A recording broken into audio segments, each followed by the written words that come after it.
Chers élèves, chers followers, nous venons pour la suite de ce travail déjà entamé dans la vidéo précédente. Il s'agit bien sûr de la poésie, mais une poésie qui n'est pas des plus habituelles parce que le sujet présente bien une certaine originalité. C'est Léon Torrens qui dit dans tous les poèmes, dans tous les grands poèmes, vibre une voix universelle en relation avec le moi, mais en même temps, les problèmes de l'humanité se font entendre aussi.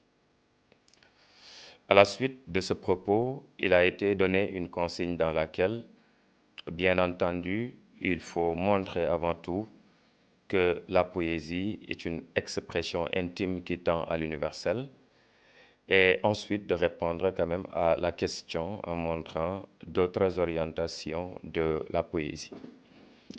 Nous avons compris qu'il n'est jamais possible de balayer un sujet du regard pour le traiter immédiatement.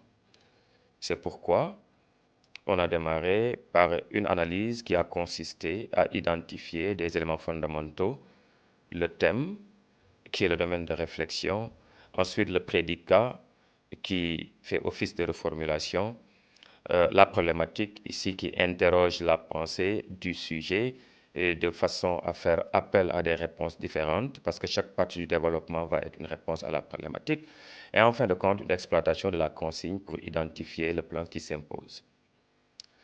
Au-delà de cette analyse, je vous ai proposé une entrée en matière, en vous demandant quand même de faire très attention, parce que vous vous êtes préparé à la maison, vous avez appris des introductions, des entrées en matière, des modèles, mais là j'ai précisé que ce ne sont pas des modèles qui marchent à tous les coups, parce que compte tenu aussi de la nature de la pensée, il n'est pas évident que l'entrée en matière à partir d'une seule orientation puisse faire l'affaire.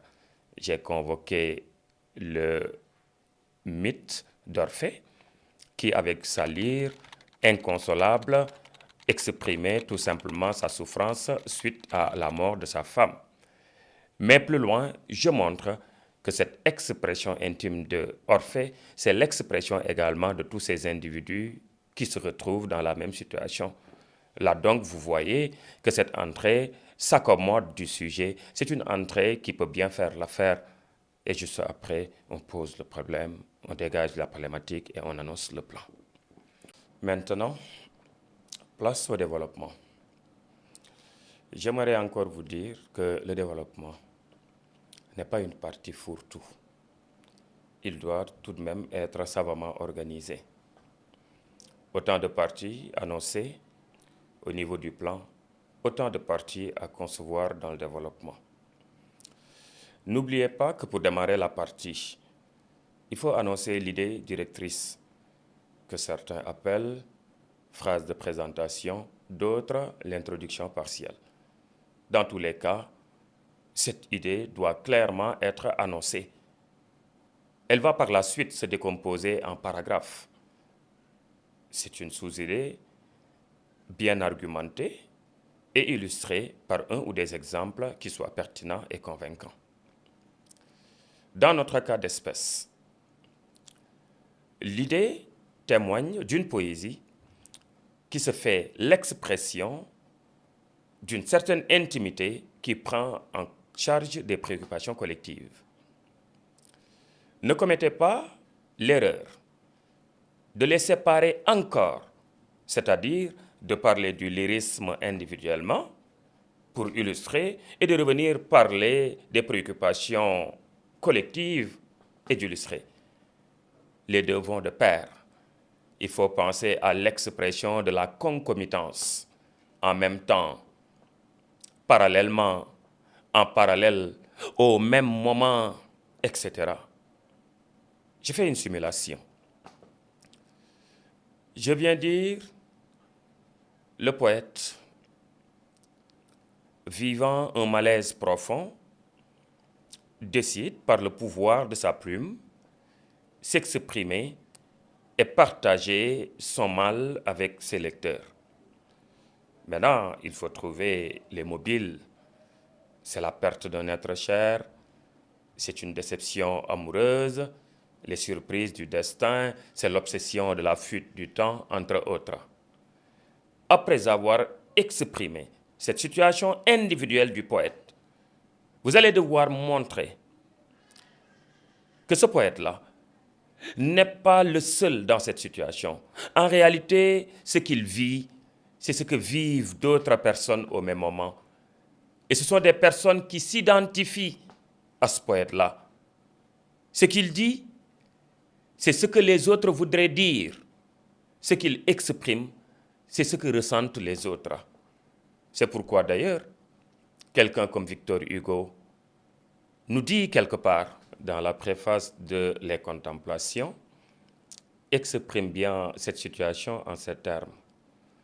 Ma vie est la vôtre, votre vie est la mienne, vous vivez ce que je vis, la destinée est une. Prenez donc ce miroir et regardez-vous-y.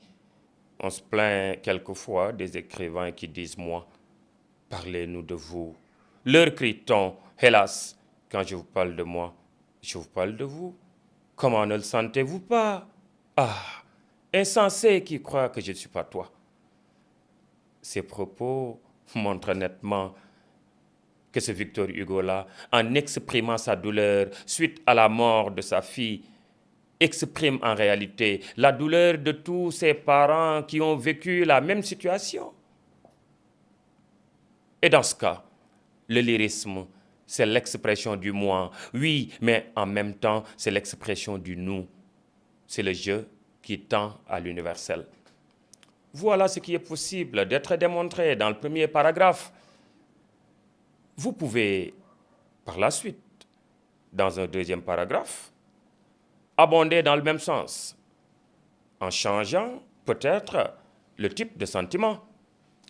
Si chez Victor Hugo, c'est l'expression de la douleur suite à une situation vécue, notamment la mort de sa fille, entre autres, mais chez David Diop, il y a un sentiment de révolte.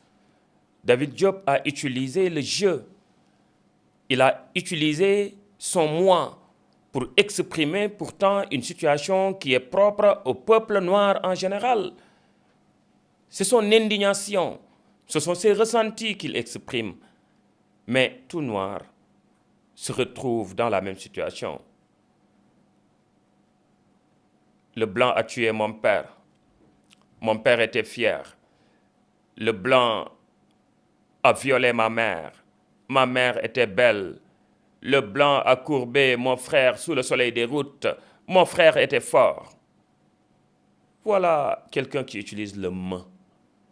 Mon père, ma mère, mon frère, c'est l'expression d'un ressenti individuel. On le sait.